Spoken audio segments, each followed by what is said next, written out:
नमस्कार, मैं हूँ मनविंदर। एमबीएन नेटवर्क पे आप सभी लोगों का बहुत स्वागत है।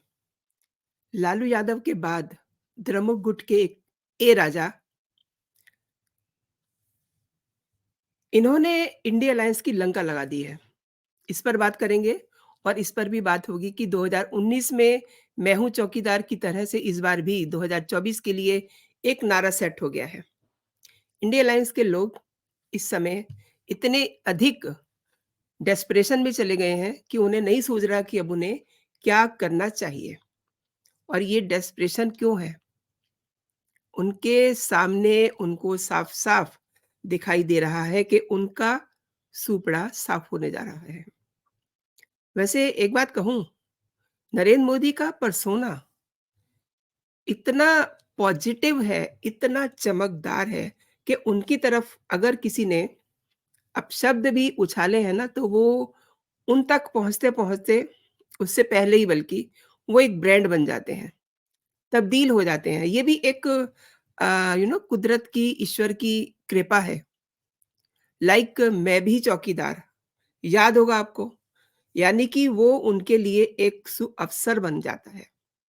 अब इंडिया अलायंस की हताशा, निराशा का आलम ये है कि मोदी को अपशब्द कहते-कहते, उन्हें गाली देते-देते, अब ये देश को भी गाली देने लगे हैं। श्री राम में इनको बुराई नज़र आने लगी है। इन्हें भारत एक देश नहीं लग रहा है, नहीं दिखाई दे रहा है और न जाने इन्हें क्या हो गया है, इनकी बुद्धि को क्या हो गया है। हिंदुओं को बेवकूफ़ कह रहे हैं। द्रमुक गुट इंडिया अलायंस का ही सहयोगी है, आप जानते ही हैं। और आगे बढ़ने से पहले मैं अपने राष्ट्रवादी और श्री राम में आस्था रखने वाले दर्शकों से पूछना चाहती हूँ कि ऐसी सोच को वो क्या कहेंगे? प्लीज़ अपना कमेंट करके ज़रूर मुझे बताइएगा ताकि मुझे आपका भी फीडबैक पता चले कि आप क्या सोचते हैं ऐसे लोगों के लिए। अच्छा, तमिलनाडु के मुख्यमंत्री एम के स्टालिन के जन्मदिन पर जश्न का माहौल चल रहा था और इस दौरान इसी आयोजन में ए राजा के नाम से उनको जाना जाता है। आप भी जानते होंगे डीएमके नेता अंदिमुत्थु राजा, उन्होंने बहुत कुछ हिंदू विरोधी कह दिया। आश्चर्यजनक बातें कही उन्होंने। उन्होंने कहा कि जय श्री राम का नारा लगाने वाले जो लोग हैं, जो हिंदू हैं, वो बेवकूफ़ हैं।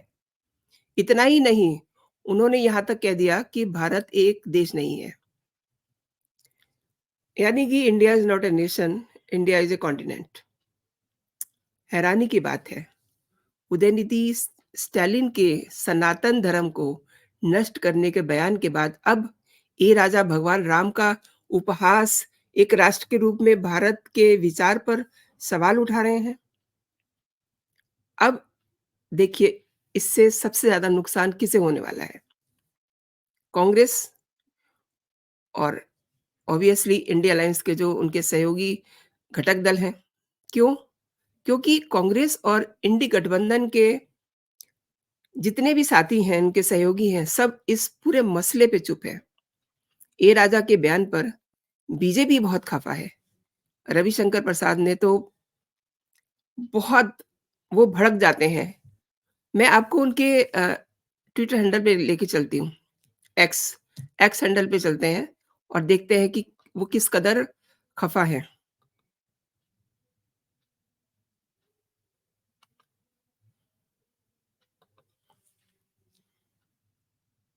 culture, then only it is nation. India is not a nation but a subcontinent. ये माओवादी विचारधारा है आपकी जानकारी के लिए। Tamil is one nation, Odia is one nation. फिर कहते हैं if this is your Jai Shri Ram, if this is your Bharat Mata की जय, we will never accept that Jai Shri Ram and Bharat Mata. Tamil don't accept, you go and tell we are enemies of Ram. हमने उनके तमिल भाषण का पूरा अनुवाद मेरे पास है, मैं रिपीट कर रहा हूं। If this is your जय Shri Ram, if this is your Bharat Mata की जय, we will never accept that जय श्री राम and भारत माता की जय. Tamil Nadu won't accept, you go and tell we are enemies of Ram. ये महाशय वही हैं जो 2G घोटाले में भयंकर आरोपी थे। लोअर कोर्ट का एक फैसला आया है, which in my considered view as a student of law is a seriously questionable judgment. Appeal pending है, आप जानते हैं, उसके खिलाफ दिल्ली हाई कोर्ट में। और मैं उस महकमे का मंत्री रहा हूं, तो ये जो मंत्री थे तो क्या क्या इन्होंने किया, काफी जानकारी है। लेकिन मेरा सवाल यह है कि ये टिप्पणी उनके एक नेता की है, इसके पहले स्टालिन की थी, वो एमपी भी है, संविधान की शपथ ली है। कांग्रेस पार्टी से पूछना चाहूंगा, राहुल गांधी से, सोनिया जी से, प्रियंका से, खरगे साहब से, आप इसको सही मानते हैं? क्योंकि आपको मोदी जी को हटाना है, इसलिए उनको गाली पड़ते हैं, अलग विषय है। लेकिन ये जो शब्द we are enemies of Ram, क्या इससे आप एग्री करते हैं? इफ यू से भारत माता की जय, we will never accept it. मैंने सुना है राहुल गांधी आज उज्जैन जा रहे हैं महाकाल का दर्शन करने। तुम्हारे संजय मयूख जी बहुत बड़े भक्त हैं महादेव के, हम लोग भी हैं, तो वहां जाकर के तो महादेव की स्तुति करेंगे ना राहुल गांधी, जय महादेव बोलेंगे ना? तो बोलेंगे तो इसको कैसे एक्सेप्ट करते हैं?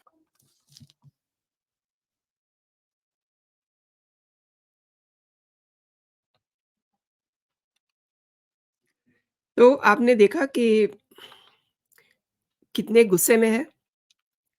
अब तमाम जगह कई तरह की बातें हो रही हैं। मैं आपको ऑप इंडिया के पेज पर लेके चलती हूँ, वहाँ पर आपको देखने को मिलेगा कि क्या-क्या मतलब रिपोर्ट्स इनके बारे में आ रही हैं।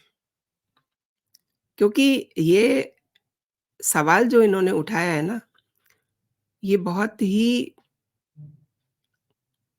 खतरनाक।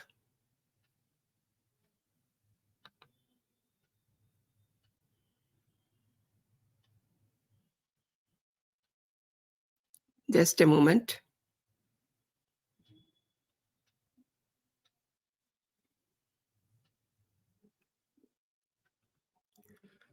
भारत एक देश नहीं, राम को भगवान मानना बेवकूफ़ी। और डीएम के नेता ए राजा ने एक बार फिर उगला ज़हर, हिंदू विरोध में पार की सीमा। अब आप ये देखिए कि ये क्या-क्या कह रहे हैं। इसमें इन्होंने हवाला दिया है द कम्यून मैगज़ीन का। इसकी रिपोर्ट में तमिलनाडु के मुख्यमंत्री एम के स्टालिन के 71वें जन्मदिन के उपलक्ष्य में आयोजित कार्यक्रम के दौरान ए राजा के बयानों का विवरण दिया गया है। और इस कार्यक्रम का उद्देश्य मॉडल सरकार सभी के लिए सब कुछ थीम के साथ द्रमुक सरकार की उपलब्धियों को बढ़ावा देना था।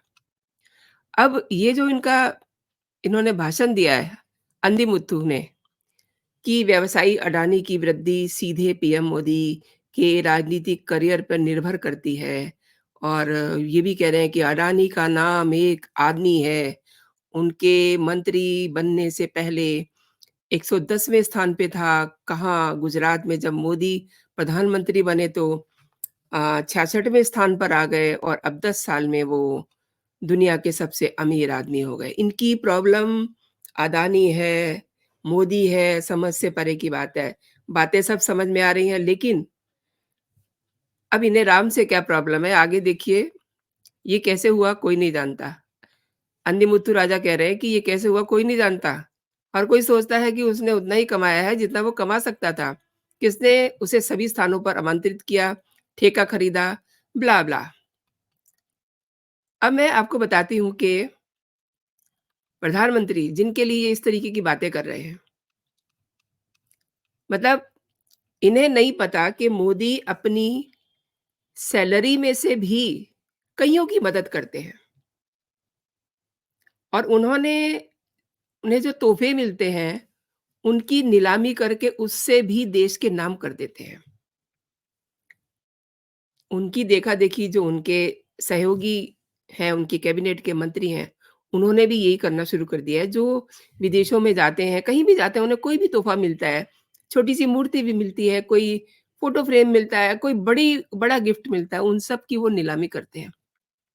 और प्रधानमंत्री के बारे में सबको पता है कि वो 24/7 देश के लिए काम करते हैं और उस उनकी सेहत पे इन बातों का क्या फ़र्क पड़ेगा कि मोदी कितने घंटे काम करते हैं? आपको लगता है जो भगवान पर भरोसा नहीं करते, जो हिंदुओं को बेवकूफ़ कह रहे हैं, उनको क्या फ़र्क पड़ेगा कि उनके देश का प्रधानमंत्री कितने घंटे काम करता है? दोस्तों, ये जो कुछ भी द्रमुक गुट ने कहा है, उनके नेता ने कहा है, इसका जवाब इन्हें चुनाव में ज़रूर मिलेगा।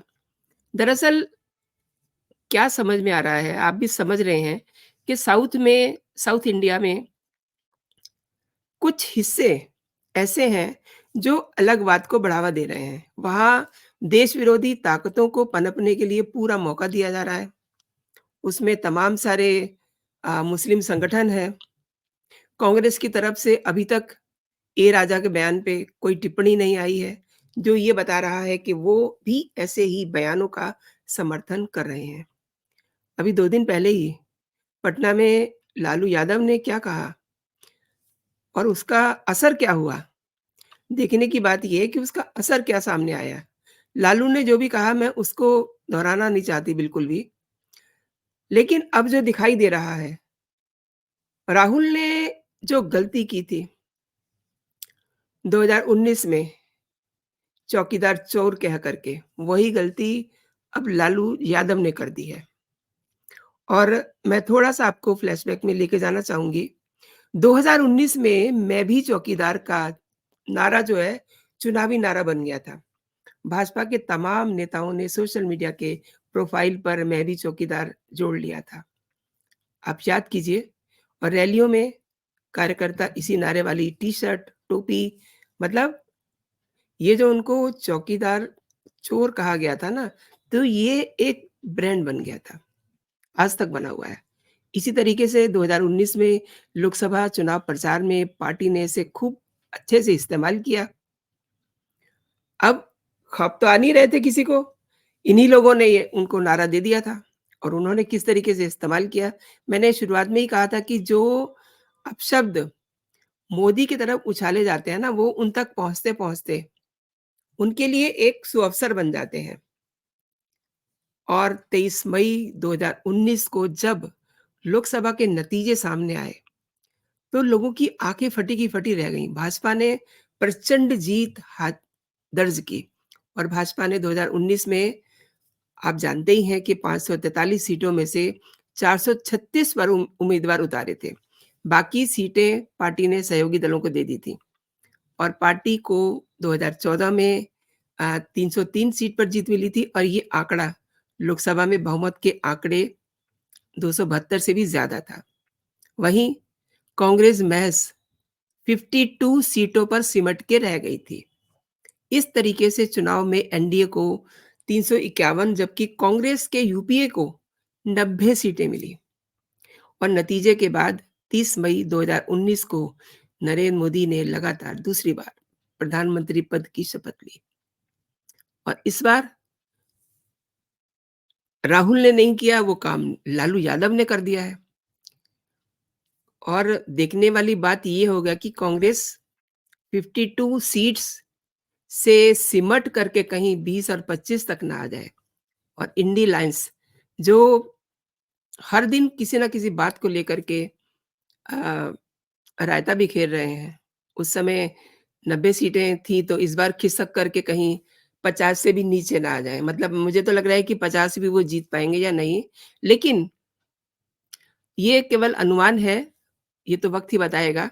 लेकिन जो इनके बयानबाज़ियाँ हैं, जो इनकी हताशा है, जो इनकी निराशा है, जो इनका वर्किंग स्टाइल है, जिस तरीके से ये मोदी को गाली देते-देते अब देश, भगवान, श्री राम को गाली दे रहे हैं। इनफैक्ट राहुल गांधी को भी मैं एक दिन सुन रही थी कि वो लोगों में एकदम किस मतलब किस लेवल पे जाकर के वो बात कर रहे थे। अरे! जय श्री राम कहेंगे तो भूखे मर जाओगे, जय श्री राम कहोगे तो भूखे मर जाओगे।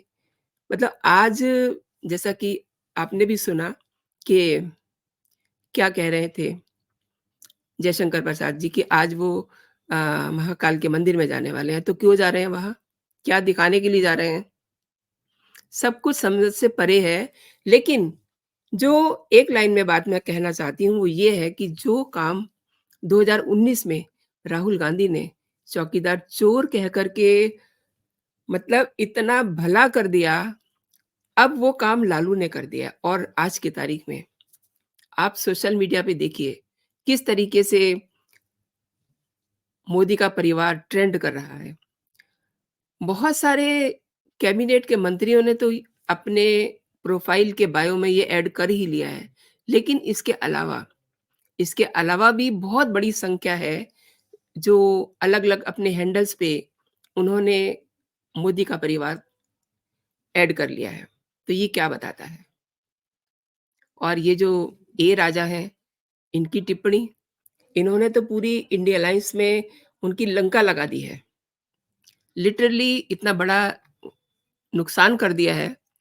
पहले तो नुकसान किया लालू ने अपनी रैली में, अब रही-सही कसर जो है, ए राजा ने कर दी है। अभी तो बहुत दिन पड़े हैं, अब देखिएगा कौन-कौन, किस-किस तरीके से इंडिया अलायंस को बिल्कुल रसातल में गिरा देंगे और कहीं दिखेगा भी नहीं। आपने दोस्तों पूरा वीडियो मेरे साथ देखा, बहुत-बहुत धन्यवाद आपका। और ये वीडियो आपको कैसा लगा? मैं ज़रूर चाहूँगी कि आप मुझे बताएँ। आपने इसे पसंद किया है तो इसे लाइक ज़रूर कीजिएगा। एक और बात, अगर अभी तक आपने मेरा चैनल सब्सक्राइब नहीं किया है, तो मेरे चैनल को सब्सक्राइब भी कर लीजिए और जो बेल आइकन लगा हुआ है, घंटी जैसा, उसको ज़रूर दबा दीजिए ताकि जो भी नोटिफ़िकेशन हो मेरे वीडियोज़ से रिलेटेड आप तक सबसे पहले पहुँचे। तो अभी के लिए इतना ही दोस्तों, आप अपना और अपनों का ख़्याल रखिए। खुश रहिए, स्वस्थ रहिए। जय हिंद, जय भारत।